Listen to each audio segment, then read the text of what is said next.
Sometimes, one word can ruin you.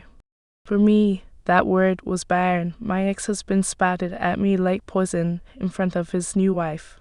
But what he never expected was how I would answer and how quickly his own world would collapse.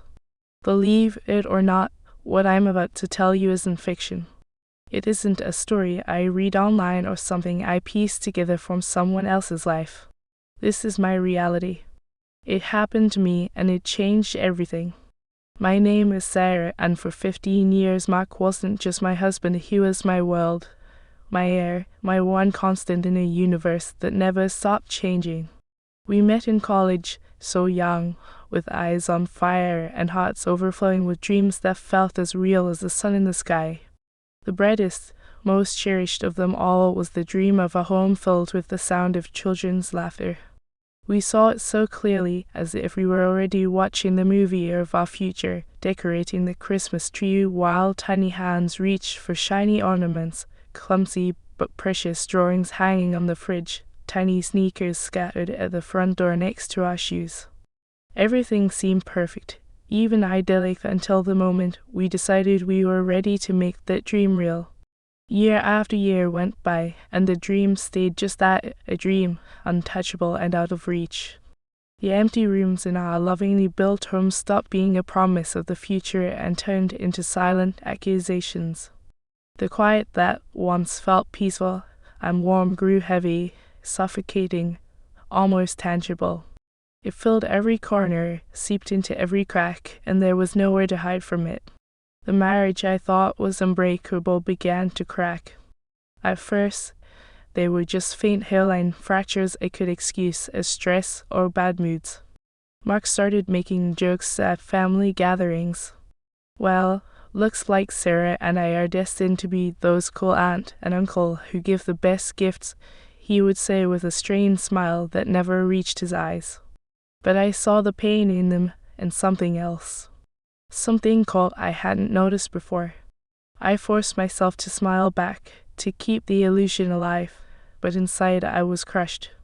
Each word felt like a tiny stab, a reminder of our shared failure. Then came his late nights at the office. He would come home long after midnight, when I'd already given up waiting, carrying with him the chill of the night air and a faint but unmistakably foreign scent of perfume. Sweet, cloying, so different from mine, it clung to his shirts, his skin, and seemed to soak into the very air of our bedroom.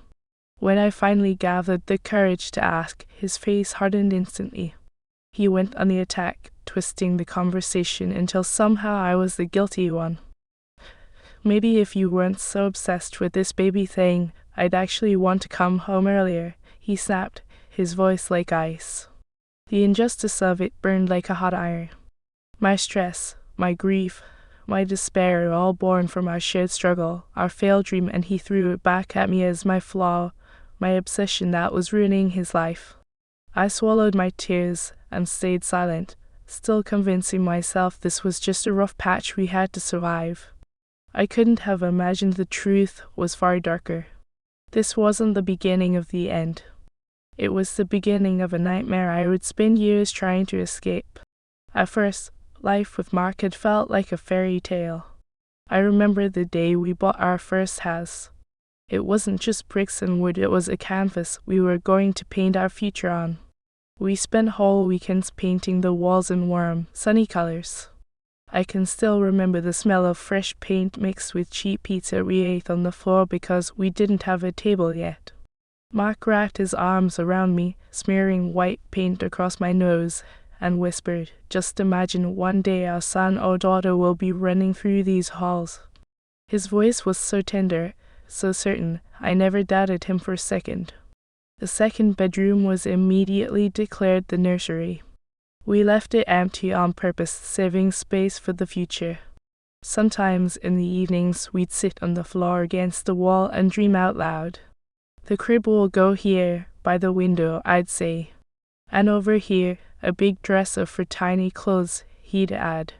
We were so consumed by those dreams it felt like we could almost taste them. But the months slipped into years, and the room stayed empty. Sunlight poured through the window, highlighting its lifelessness. The smoke danced in the beams and settled on the bare floor. Eventually, we stopped going in there at all. The door was almost always closed, as if we were both afraid to face our silent failure. The first warning signs were subtle, almost inaudible. A flicker of something on his face when a friend announced a pregnancy. His polite smile would hold, but for just a second his eyes betrayed a shadow of envy, disappointment. He avoided conversations about children. If I brought up another doctor's visit or some new treatment, he brushed it off. "Sarah, not tonight, I'm tired." His tiredness became his shield, his fortress, the walls he hid behind to escape both me and our shared pain. And then came the cruel jokes. I'll never forget Thanksgiving dinner. His cousin, glowing with happiness, announced her second pregnancy. Everyone rushed to congratulate her. Mark poured himself more wine and said loudly, "Well, Katie, you're already on your second round, and Sarah and I are still stuck at the starting line. Guess we're destined to be the rich aunt and uncle." A few people laughed awkwardly. My face burned with shame. It was framed as a joke, but it was really a public indictment. He put our most private struggle on display, turning it into a punchline. That night, on the drive home, he stayed silent, and I was too afraid to break it. I knew any word from me could spark an explosion. The house grew heavier, darker. His late nights at work multiplied. Urgent project, a client meeting, end of quarter crunch. The excuses always sounded legitimate. But one night he came home later than ever. I was waiting in the dim kitchen light. When he walked in, I stood to hug him and froze. He didn't smell like himself. Not his cologne, but something foreign, sickly sweet. It clung to his hair, his shirt collar. A chill ran down my spine. "Mark, what perfume is that?" I asked, trying to keep my voice steady. He pulled away, his gaze sharp. "No idea. Probably someone at the office." "Why the interrogation, Sarah?" "It's not an interrogation, it's just really strong," I whispered. And then he exploded. "God, you just need any excuse to start a fight. I work my ass off so we can afford all those doctors and treatments, and this is how you greet me, with insane accusations. Maybe if you had something better to do than sniffing my shirts, we'd finally get somewhere." His words hit me like a slap.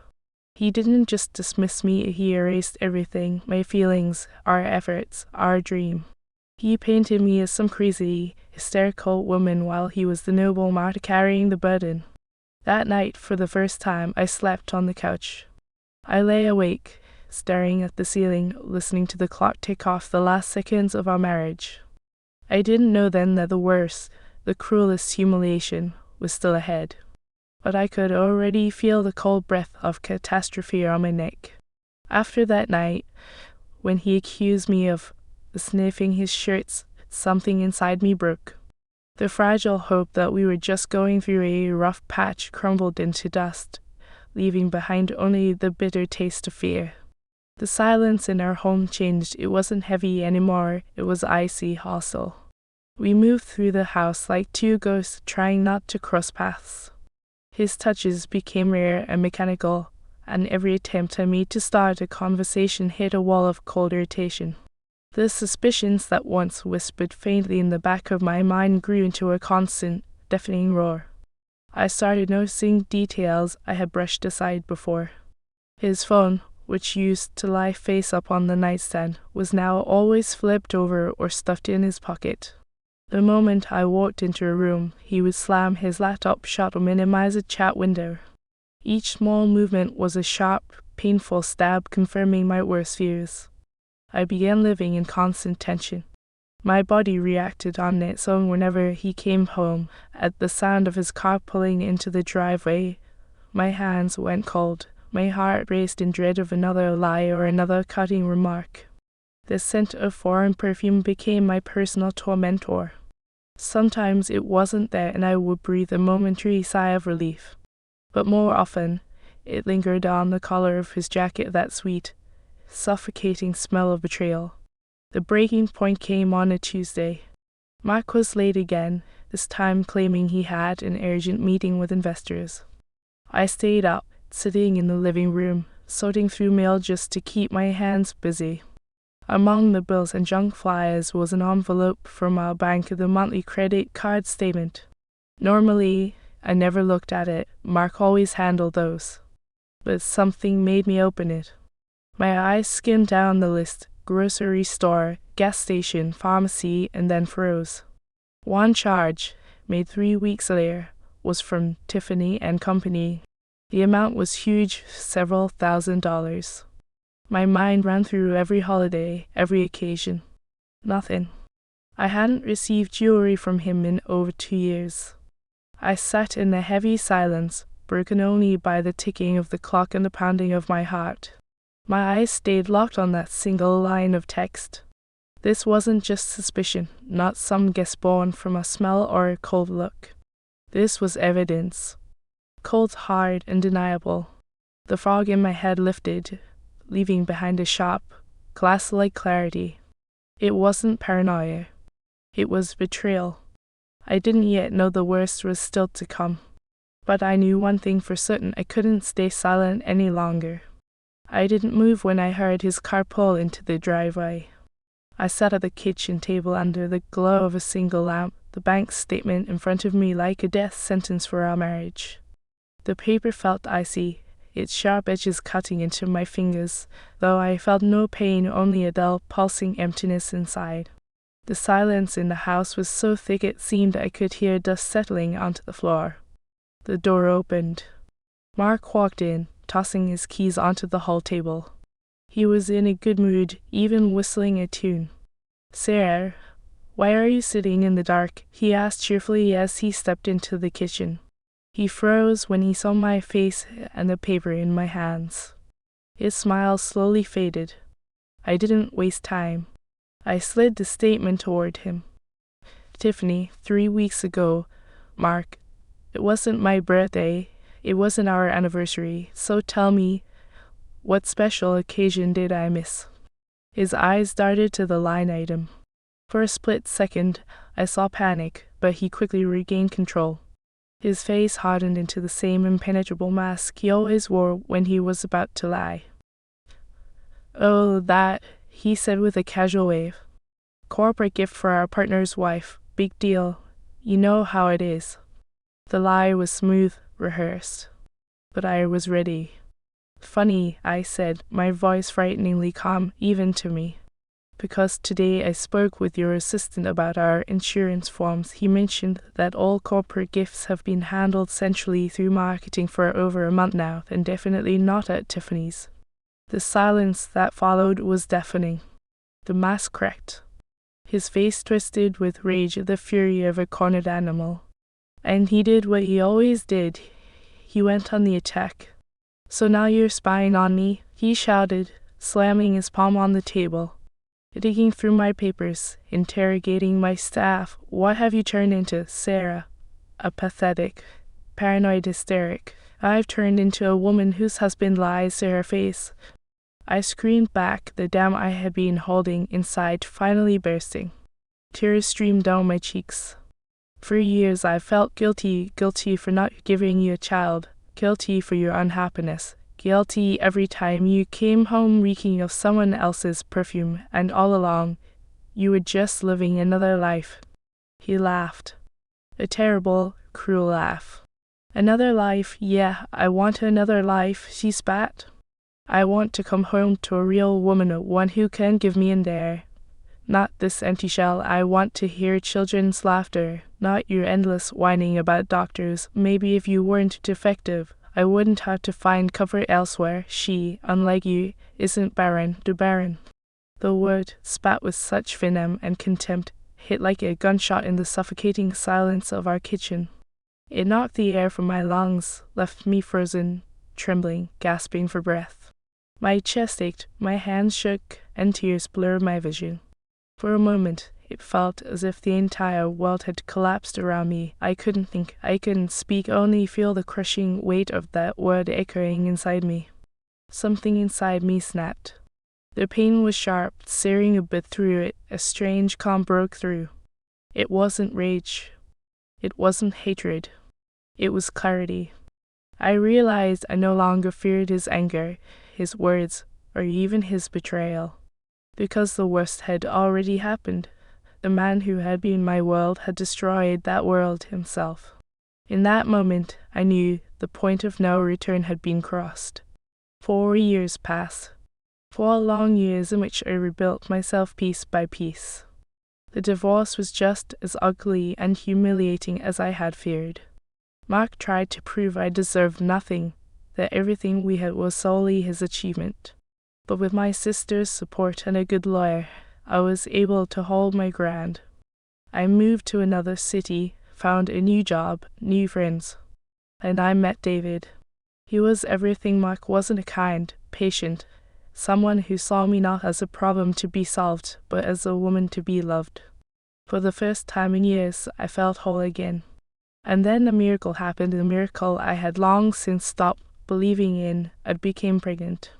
My encounter with Mark happened entirely by chance. I was 7 months along, and David and I were shopping for a crib in a big furniture store. I was laughing at one of his jokes when I had a voice I knew all too well. I turned and froze. Just a few steps away stood Mark. He wasn't alone.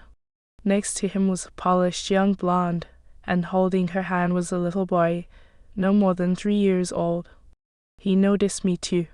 Surprise flickered across his face, quickly replaced by that smug, condescending smirk I remembered so well. He left his companion and walked straight toward me. "Sarah, didn't expect to see you here," he said, his eyes sliding down to my rounded belly before meeting my face again. There was no warmth in his gaze, only cold curiosity. "Small world, Mark," I replied, feeling David tense beside me as he gently squeezed my hand. Well, Mark drawled, ignoring David completely. "Looks like you didn't waste any time, so you found someone willing to put up with your little issues. Hope you warned him not to expect any heirs." The words, tossed so casually in public, struck the source wound. I felt my cheeks flush. But the broken Sarah he once knew was gone. I took a deep breath, steadying myself. "You know, Mark," I said, my voice calm and even, "so many years have passed, and you're still just as cruel, but I actually want to thank you." His brows shot up in surprise. "Thank you for walking out of my life, because after our divorce, I had a full medical work again, and the doctors confirmed what they'd always said. I was, and still am, completely healthy." I paused, holding his gaze, and watched as his self-satisfied smirk slowly slid off his face. His new wife edged closer, clearly listening in. "I never understood why you refused to get tested yourself," I continued, still soft but loud enough for her to hear. "You just decided the problem was mine. You called me barren, but look at me now. In 2 months I'll be a mother, so, as you can see, the problem was never me." The silence between us was deafening. Mark's eyes darted from my belly to my face. His skin went pale. He opened his mouth, but no words came. In his eyes was terror, the terror of finally facing the truth he had denied for so long, and the even darker realization that had just formed in his mind. I saw his gaze flicker to his wife and child, and in that moment I knew my calm words had just shattered his perfect new world. He would live with that doubt for the rest of his days. Without another word, I turned away. David wrapped his arm around my shoulders, and together we walked off, leaving Mark standing in the middle of the store, a broken man confronted with the wreckage of his own lies and cruelty. As I walked away, for the first time in years, I felt no pain, no bitterness. Only the lightness of freedom. When we stepped out of the store into the sunlit parking lot, I took a deep breath. The air had never felt so fresh, so clean. David stopped, turned me toward him, and gently brushed his hand across my cheek. In his eyes there were no questions, only endless support and love. "Are you okay?" he asked softly. I nodded, a smile spreading across my lips, the first genuine smile in years, untouched by the shadows of the past. "I'm more than okay," I said, my voice steady. "I'm free." In that moment, I realized that running into Mark wasn't a curse but a gift. I needed to see him again, to hear his venom one last time, to truly understand the distance I had traveled. I needed to tell him the truth, not for revenge, but to protect the woman I had become and the life I was building. My revenge wasn't in destroying his world, it was in creating my own. 2 months later, our daughter Emily was born. The moment I held her, tiny, warm, smelling of milk and miracles, I felt the last fracture in my heart heal and disappear forever. Looking at her face, I saw no echoes of past suffering, only the promise of a future filled with love and laughter. David was an incredible father, and our home filled with the very kind of joy I had once only dreamed of. I never saw or heard from Mark again. Sometimes I wonder what became of him. Does he still live in that world of lies, or did my truth finally force him to face himself?